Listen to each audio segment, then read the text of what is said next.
ओम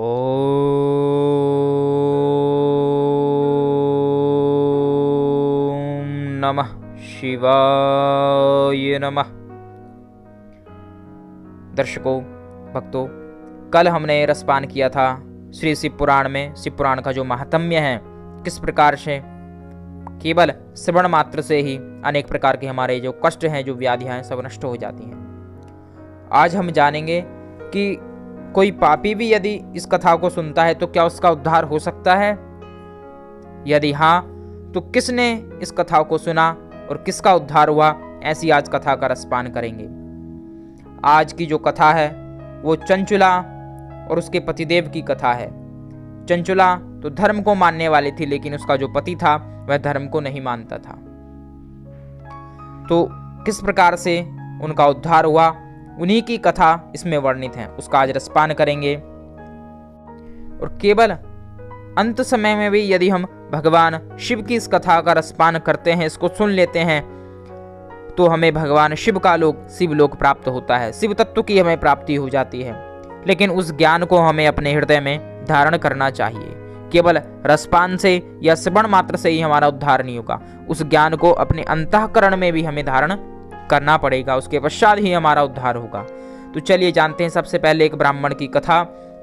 श्री शौनक जी ने सूत जी से कहा कि हे प्रभु, आप तत्व की ज्ञाता हैं, आपकी बड़ी अनुकंपा होगी जो आप हमें ऐसी कथा बताएं कि कलयुग में कोई पापी भी इससे शुद्ध हुआ हो या किसी पापी का आप उद्धार हुआ हो, तो आप ऐसी कथा हमें सुनाएं और हमें कृतार्थ कीजिए प्रभु।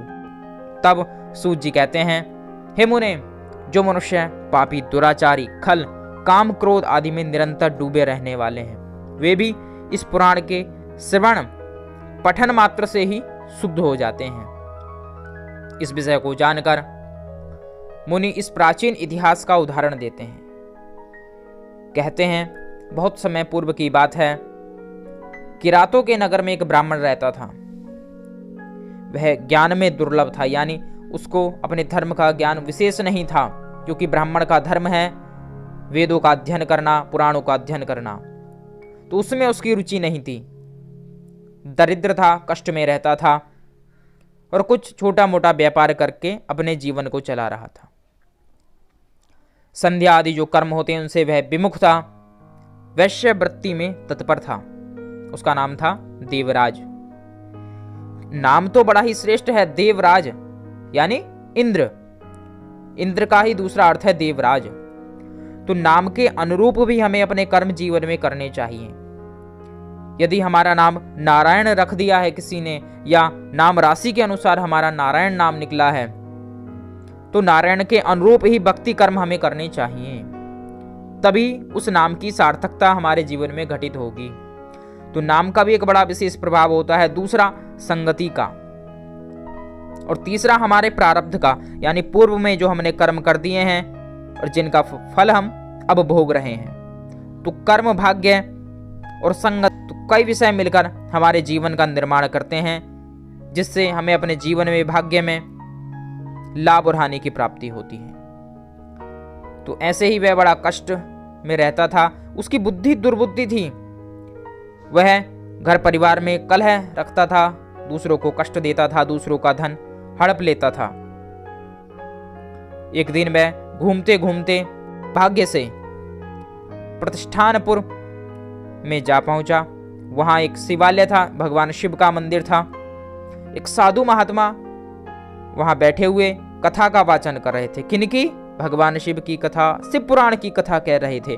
और वे साधु महात्मा बैठे हुए थे, बड़े प्रेम और भाव से भगवान की कथा का रसपान कर रहे थे। वह थोड़ा थका हुआ था और कुछ ज्वर भी उसको आ रहा था, तो वह वहीं बैठ गया और निरंतर कथा होती रही भगवान की, और उस कथा को सुनते रहा। और जब 1 मास के पश्चात उस ज्वर के प्रताप के कारण, यानी वह ज्वर जो है अत्यधिक उसको पीड़ित करने लगा, क्योंकि स्वास्थ्य उसका सही नहीं हो पाया, जिसके कारण वह मृत्यु को प्राप्त हुआ। यम के दूत आए, पासों में बांधकर बलपूर्वक यमपुरी ले जाने लगे। इतने में ही भगवान शिव के गण आ गए। क्यों आए? क्योंकि अंत समय में उसने भगवान की कथा, शिव पुराण की कथा का रसपान कर लिया था। इस कारण शिव के पार्षद भी वहां पहुंचते हैं। और कैसे हैं? गौर वर्ण, श्वेत वर्ण, सफेद उनका वर्ण है। ऐसे दूत वहां पहुंचते हैं, हाथ में उनके त्रिशूल, जो भगवान का अस्त्र है, त्रिशूल सुशोभित है। संपूर्ण अंगों पर उनके भस्म लगी हुई है, रुद्राक्ष की मालाएं पहनी हुई हैं। और दोनों में विवाद होने लगा। किसमें? यमराज के दूतों में और भगवान शिव के पार्षदों के बीच में। लेकिन भगवान शिव तो धर्म के प्रतीक हैं। उन्होंने, उनके जो पार्षद थे, उन्होंने यम के दूतों को मार पीट कर भगा दिया और उनके पास से छुड़ाकर किसे? देवराज को अपने लोक यानी शिवलोक ले जाने लगे। वहां पहुंचते हैं, शिवलोक पहुंचते हैं भगवान के शिव के सम्मुख। यमराज भी वहां पहुंचते हैं, क्योंकि जो कार्यक्षेत्र उनके अधिकार में था तो उसमें से किसी व्यक्ति को ले जाना अनुचित है, तो वह भी वहां पहुंचते हैं। देखते हैं कि यह तो भगवान शिव के लोक में पहुंच गया है। वहां उनको प्रणाम किया कि प्रभु ये सब घटना कैसे घटी, क्योंकि इस ब्राह्मण ने तो पूरे जीवन में कभी कोई पुण्य कर्म किया नहीं, लेकिन फिर भी यह आपके लोक को प्राप्त किया, क्या कारण है? तब भगवान ने बताया कि अंत समय में इसने मेरी कथा, भगवान शिव की कथा, शिव पुराण की कथा का रसपान किया, शिव पुराण को सुना, इस कारण इसे सद्गति प्राप्ति हुई, यानी मेरे लोक की प्राप्ति हुई। जब ऐसा सुना तो यमराज भी बड़े प्रसन्न हुए कि प्रभु आपकी जो कथा है, शिव पुराण की जो कथा है, उसका बड़ा ही महात्म्य है। उसके एक एक श्लोक मात्र में, एक एक शब्द में आप स्वयं विराजमान रहते हैं प्रभु, और जो भी इस कथा को सुनता है वह आपके धाम को प्राप्त करता है। बोलिए सदाशिव शंकर भगवान की जय हो। अब आगे श्री सूत जी सौनक आदि ऋषियों को और एक दूसरी कथा का रसपान कराते हैं। कहते हैं कि समुद्र के निकटवर्ती प्रदेश में एक वाशकल नाम, जहाँ के निवासी भोग विषय आदि में हमेशा आसक्त रहने वाले हैं, अस्त्र शस्त्र आदि को अपने पास रखते हैं और व्यभिचारी हैं, खल हैं, ज्ञान वैराग्य और जो सिद्ध कर्म हैं, जो धार्मिक कर्म हैं, उनको बिल्कुल भी नहीं जानते हैं। सभी जो व्यक्ति हैं पशु बुद्धि वाले हैं, केवल भोग और विलास आदि में ही विश्वास रखते हैं। ऐसे गांव में एक ब्राह्मण रहता था जिसका नाम बिंदुक था। बड़ा ही अधम था, दुरात्मा, महापापी था। उसकी स्त्री अति सुंदर थी, धर्म पर चलने वाली थी, लेकिन धीरे धीरे पति के प्रभाव में आकर दोनों ही एक समान हो गए, यानी धर्म से विमुख हो गए। कुछ समय पश्चात धीरे धीरे समय व्यतीत होने लगा। पति अनेकानेक कष्ट करते करते, अनेकानेक दुष्कर्म करते करते एक दिन मृत्यु को प्राप्त हुआ। और मृत्यु जब उसकी आई, उसके पश्चात उसको उसके कर्मों के अनुसार ही नरक भोगना पड़ा, यानी दुख भोग कर इस भूधरा धाम पर दुख को भोग कर मृत्यु के पश्चात भी नरक में जाकर गिरा। और नरक के अनुसार उसको इस पृथ्वी लोक पर आकर भयंकर पिशाच की योनि प्राप्ति हुई। वह बिंदुक मर जाने के पश्चात एक भयंकर पिशाच बनकर विंध्य पर्वत पर रहने लगा। उसकी जो स्त्री थी वह अपने पुत्रों आदि के साथ घर में रहने लगी। एक दिन भाग्यवशात भगवान की जब कृपा हुई, क्योंकि भगवान की कृपा से ही हमें भगवान की कथा, उनका रसपान हमें हो पाता है, हम उस कथा को सुन पाते हैं जो भगवान की कथा है, केवल भगवान के प्रताप से, भगवान की कृपा से। तो वह भी भगवान की कृपा से, भगवान के जब आशीर्वाद हुआ, अनुग्रह हुई अचानक से, क्योंकि हम सब भगवान के ही बच्चे हैं। एक बार देवयाग से भगवान शिव की कृपा से ही वह एक गोकर्ण क्षेत्र में गई। वहां उसने मेला आदि देखने के भाव से वह उस क्षेत्र में गई। वहां भगवान की एक सुंदर सी कथा हो रही थी। एक ब्राह्मण देवता कथा को वाच रहे थे, भगवान शिव की कथा, और कह रहे थे कि जो भी मनुष्य जिस भी प्रकार के कर्म करता है उसके अनुरूप ही उसे लोकों की प्राप्ति होती है। यदि वह सत्कर्म करता है तो अच्छे लोकों की प्राप्ति होती है, ब्रह्मलोक, शिवलोक, विष्णु लोक, गणेश लोक, दुर्गा लोक आदि लोकों की प्राप्ति होती है। लेकिन यदि वह पापी है, दूसरों को कष्ट देता है, दूसरों का धन को हरण करता है, कुकर्म करता है, तो उसको उसी के अनुसार नरकों में डाला जाता है, लोहे की कढ़ाई में उसको तला जाता है, अनेक लोहे के छड़ों से उसे पीटा जाता है, अनेक प्रकार की यातनाएं उसको यमपुरी में दी जाती हैं। जब ऐसा चंचुला ने सुना तो भय से कांपने लगी, रोने लगी, बिलखने लगी। उस कथा के मध्य में ही वह उन ब्राह्मण देवता के चरणों में गिर गई और कहने लगी कि हे ब्राह्मण देवता, आप मेरा उद्धार कीजिए, क्योंकि मैंने अब तक पता नहीं अपने इस जीवन में कितने अनेकानेक कुकर्म किए हैं, अनेकानेक धर्म के विरुद्ध कर्म किए हैं, और मेरे पति देव भी इसी प्रकार के कुकर्म करते करते मृत्यु को प्राप्त हुए।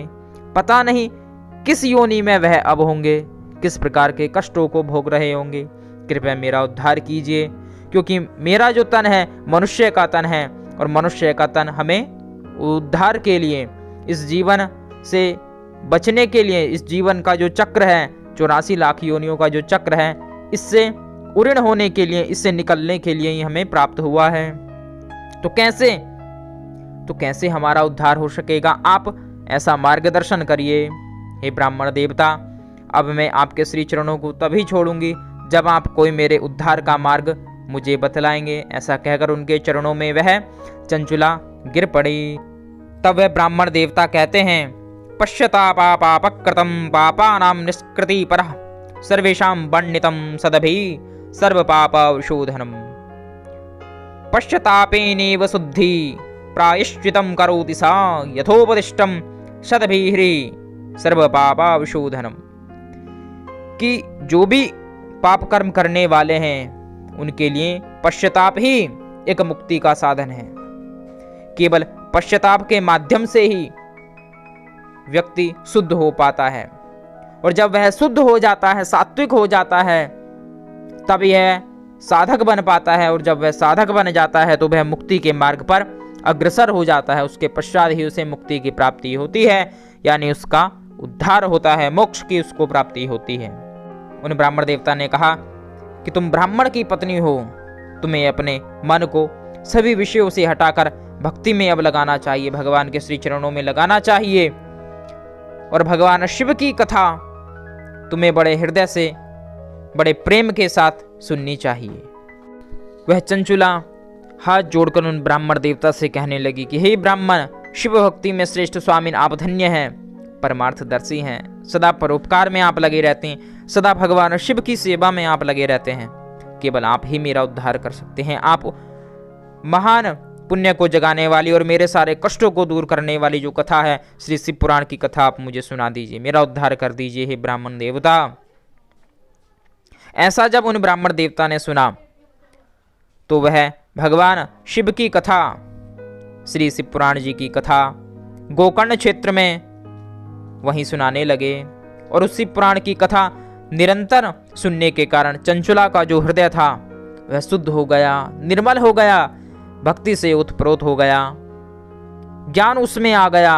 उसकी बुद्धि जो दुर्गुणों से हमेशा भरी रहती थी, उसमें भक्ति का रस आ गया, ज्ञान का रस आ गया, मन में वैराग्य उत्पन्न हो गया, और सभी जो विषयों में उनकी बुद्धि लगी रहती थी, उस चंचुला की बुद्धि लगी रहती थी, उन सभी विषयों से हटकर भगवान के भजन में, भगवान के पूजन में और भगवान शिव के चिंतन में हमेशा उसका मन रमने लगा।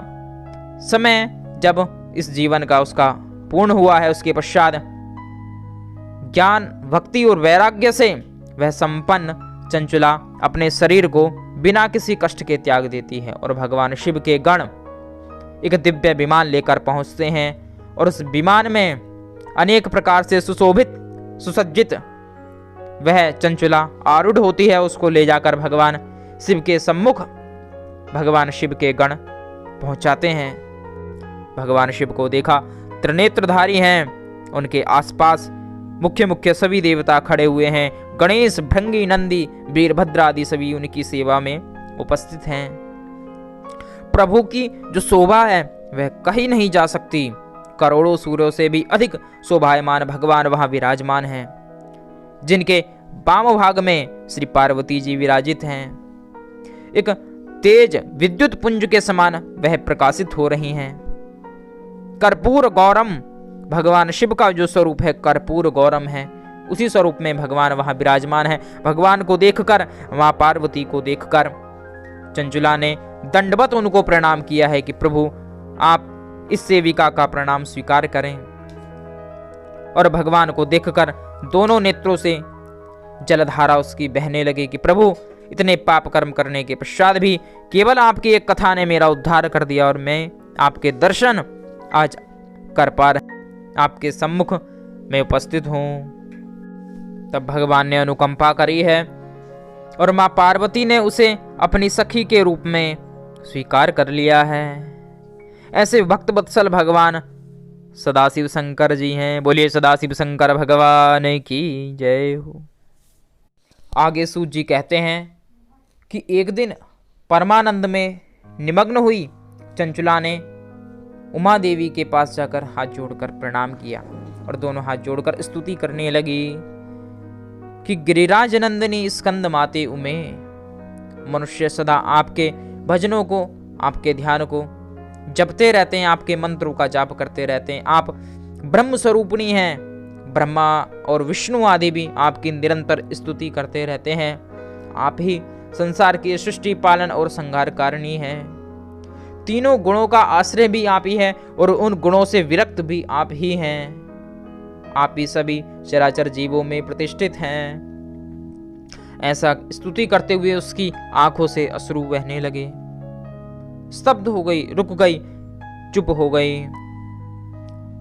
तभी पार्वती माता कहती हैं कि मैं तुम्हारी सेवा से, तुम्हारे भाव से, तुम्हारी स्तुति से अति प्रसन्न हूं। यदि कुछ मांगना चाहती हो तो मांग लो, क्योंकि मेरे लिए कुछ भी आदेय नहीं है, अर्थात सब कुछ तुम्हें प्राप्त होगा जो तुम कुछ मांगोगी। तब वह चंचुला कहती है कि हे उमे, यदि आप प्रसन्न हैं तो आप मेरे ऊपर कृपा कीजिए और मुझे बताइए कि मेरे जो पति थे वो अब किस अवस्था में, कहां पर हैं।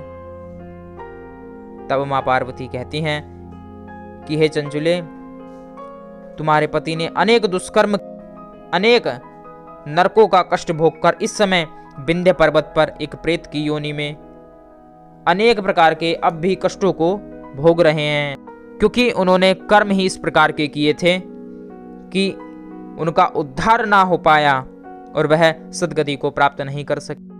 उस चंचुला ने कहा कि हे उमे, आप तो प्रत्येक जीव का उद्धार करने वाले हैं, तो आप मेरे पतिदेव का भी उद्धार कर दीजिए, या फिर आप कोई उपाय, कोई मार्ग आप मुझे बताइए कि जिसे मैं स्वयं कर सकूं। तब क्योंकि भक्त वत्सला भगवती को कहा जाता है, भक्त वत्सला भगवती को कहा जाता है, भगवान की जो अर्धांगिनी है वह भी भगवान की तरह गुणों से संपन्न है, भक्तों पर दया करने वाली है। भगवती उमा ने कहा कि यदि तुम्हारा पति एक जगह विराजमान होकर श्री शिव पुराण की आनंदमयी कथा को सुनेगा तो उसकी जो दुर्गति है उससे वह उबर जाएगा और सद्गति की प्राप्ति करेगा। ऐसा कहकर उमा चुप हो गई। तब चंचुले ने हाथ जोड़कर उमा से प्रार्थना की कि हे माते, हे देवी, हे गौरा मैया, आप ही कोई मार्ग बताइए कि कौन इस कथा को कहेगा जिससे मेरे पतिदेव इस कथा को सुन सकें, क्योंकि हर किसी के बस की बात नहीं है, क्योंकि हर कोई कह नहीं सकता इस कथा को। तो आप ही मार्गदर्शन करिए कि कौन इस कथा को कहेगा। तो तब गिरिराज कुमारी कहती हैं कि इस कथा को गंधर्वराज तुम्बुरु जी सुनाएंगे तो तुम्हारे पतिदेव का उद्धार होगा। तब पार्वती जी ने ध्यान लगाकर तुम्बुरु जी का आवाहन किया। तुम्बुरु जी वहां पहुंचते हैं, उनको निर्देश दिया कि आप जाकर विंध्य पर्वत पर चंचुला का जो पति है, वह जो प्रेत योनि में इस समय भटक रहा है, उसका तुम्हें उद्धार करना है। किस प्रकार से? श्री शिव महापुराण की कथा को सुनाकर। तुम्बुरु जी बड़े प्रसन्न हुए कि आज परम सौभाग्य से मुझे पुनः श्री शिव महापुराण जी की कथा को वाचने का शुभ अवसर प्राप्त हो रहा है। माता की आज्ञा लेकर नारद जी के साथ चंचुला जी को लेकर वह एक विमान में बैठकर विंध्य पर्वत की ओर जाते हैं, विंध्य पर्वत की ओर प्रस्थान करते हैं। जब विंध्य पर्वत पर वह पहुंचते हैं तो क्या देखते हैं? वह जो प्रेत बना हुआ है, कौन? उस चंचुला का जो पति है, उसका जो शरीर है बड़ा ही विशाल है, ठोड़ी बहुत बड़ी है, इधर उछलता है उधर उछलता है, कभी रोता है कभी हंसता है, बड़ी आकृति उसकी विकराल है। तभी तुम्बरु जी ने मंत्र के द्वारा पासों में उसे बांधकर, पास के द्वारा उसको बांधकर एक जगह स्थित कर दिया, क्योंकि यत्र तत्र भटकने पर कथा का कोई लाभ नहीं है। कई बार हम कथा में बैठते हैं, कभी उठते हैं, कभी इधर जाते हैं, कभी उधर जाते हैं, हमारा मन नहीं लग पाता है। तो कारण क्या है? तो आप समझ लीजिए, कुछ ना कुछ ऐसा प्रभाव ऊपर का आपके ऊपर है कि आप कथा में विराजमान नहीं हो पा रहे हैं। आपका मन, आपका जो हृदय है वह कथा में नहीं लग पा रहा है।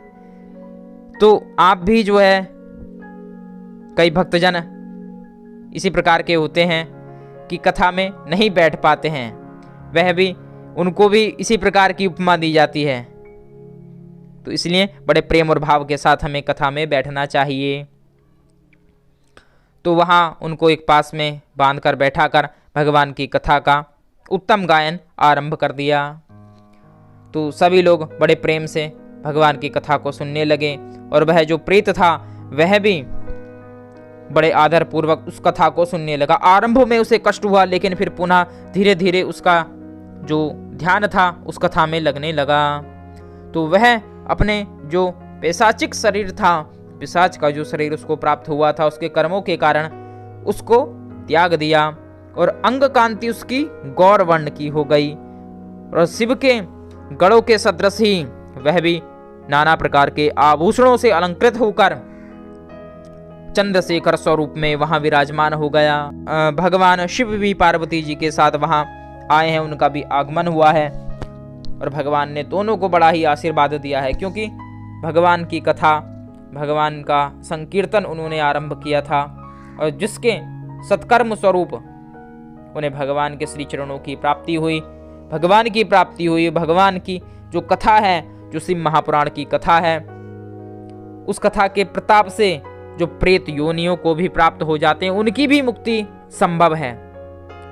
कब? जब प्रेम और विश्वास के साथ इस कथा को हम करते हैं, कराते हैं या सुनते हैं, तो हमारे जो भी पूर्व प्रारब्ध के कर्म हैं उनका भी निदान हो जाता है, वह भी दूर हो जाते हैं, और भगवान की कथा से हमारा उद्धार होता है। तो बड़े प्रेम से आज हमने उद्धारक ये कथा का रसपान किया, जो कलयुग में निकृष्ट व्यक्ति का भी उद्धार कर देती है, यदि वह ध्यान से प्रेम से इस कथा का रसपान करता है। बोलिए सदाशिव शंकर भगवान की जय हो।